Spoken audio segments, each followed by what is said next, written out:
Question ये बहुत easy है, बट पर्सन टू पर्सन पढ़ने का तरीका अलग रहता है, उसकी वजह से डाइवर्जन हो जाता है और फिर क्वेश्चन की जो अपील होती है वो डिफ़िकल्ट हो जाती है। तो जैसे मैं बताऊं आप वैसे ही करना, बहुत आसानी से हो जाएगा क्वेश्चन। रीडिंग करते जाइए one by one. Two different wire having length L1 and L2, diagram बना लो। ये आपका पहला वायर है, इसका लेंथ L1 है, और दूसरा वायर है, इसका लेंथ L2 है।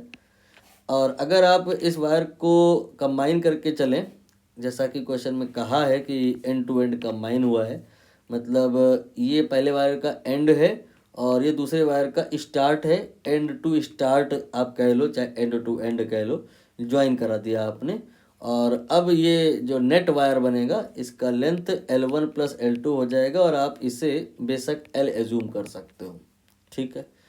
देन इसके बाद में इन्होंने कहा है कि जो आपका पहला वाला वायर है, इसका एक्सपेंशन कोफिशिएंट अल्फ़ा 1 है, और इसका एक्सपेंशन कोफिशिएंट अल्फ़ा 2 है। जो आप नेट वायर यहाँ एज्यूम कर रहे हो, उसका एक्सपेंशन कोफिशिएंट इक्विवेलेंट तौर पे कितना होगा। क्वेश्चन समझ में आ गया होगा।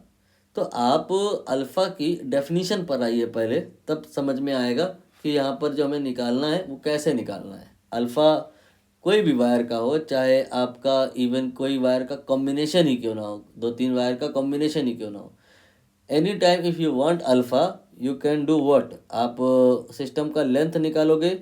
ये आपका शुरुआत का लेंथ L1 रहेगा, और फिर आप उसको हीट करोगे तो लेंथ बढ़ेगा, तो L2 माइनस L1 निकालोगे, ये चेंज इन लेंथ हो गया। ये नहीं, इसमें ओरिजिनल लेंथ से डिवाइड कर देने का, L1 से डिवाइड कर देने का, तो ये रिलेटिव चेंज आ गया। और ये रिलेटिव चेंज जो होता है, टेम्परेचर जो आप इंक्रीज़ किए हो उस पर डिपेंड करता है, मतलब उसके डायरेक्टली प्रोपोर्शनल होता है।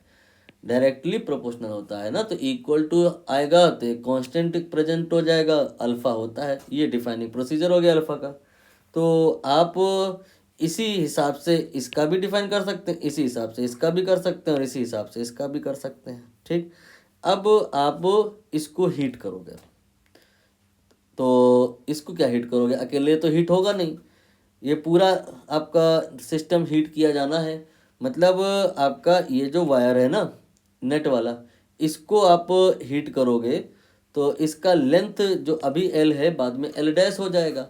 तो L dash minus L, diagram बना के दिखा दूँ मैं दोबारा से, एक बढ़ा हुआ इसका लेंथ, थोड़ा सा अब की बार आप बढ़ा के बनाना। ये मैंने बढ़ा के बनाया, अच्छा तो इसके नीचे बना लो। ये आपको अब साफ साफ दिख रहा होगा कि इसकी जो लेंथ है वो मैंने बढ़ा ली है, और L डैश हो गई है। और L डैश ये मतलब क्या है इसका, मतलब इसका ये है कि ये जो आपका वायर है, असली में एक वायर थोड़े ना, ये तो दो वायर को जोड़ के बनाया गया है। तो इसकी जो L डैश लेंथ बढ़ी है, वो इसलिए बढ़ी है कि कुछ लेंथ इसमें बढ़ी है और कुछ लेंथ इसमें बढ़ी है, दोनों में इंक्रीमेंट हुआ है, ड्यू टू दैट इस नेट में इंक्रीमेंट हुआ है। क्लियर हुआ। तो यहाँ इस L में अगर हम कहें कितना इंक्रीमेंट होगा लेंथ का, तो वो जो आपको मैंने ऊपर अभी अल्फ़ा की डिफाइनिंग प्रोसीजर लिया था, उसके बेसिस पे आ जाओ कि कभी भी आपको अगर डेल्टा L निकालना है तो ये L अल्फ़ा थीटा हो जाएगा। तो इसमें जो लेंथ इंक्रीमेंट होगा पहले वाले वायर में, ये हो जाएगा L1 अल्फ़ा थीटा, और दूसरे वाले वायर में जो इंक्रीमेंट होगा वो होगा L2 अल्फ़ा थीटा। और जो नेट वाले में इंक्रीमेंट हो जाएगा वो हो जाएगा, यहाँ पर ये अमाउंट की मैं बात कर रहा हूँ, ये हो जाएगा L1 alpha theta then L2 alpha theta. ठीक है। ये आपका आ गया वायर का, नेट वाले वायर का increment in the length, you can say delta L। और अल्फ़ा क्या था, वो था delta L/L and then theta. Check कर लो अगर आप समझ पा रहे हो, तो यहाँ पर हमने थीटा को मल्टीप्लाई में लिया है। तो डेल्टा L ये यहाँ पे लिखा है, ये हो गया L1 अल्फ़ा थीटा, देन ये हो गया L2 अल्फ़ा थीटा।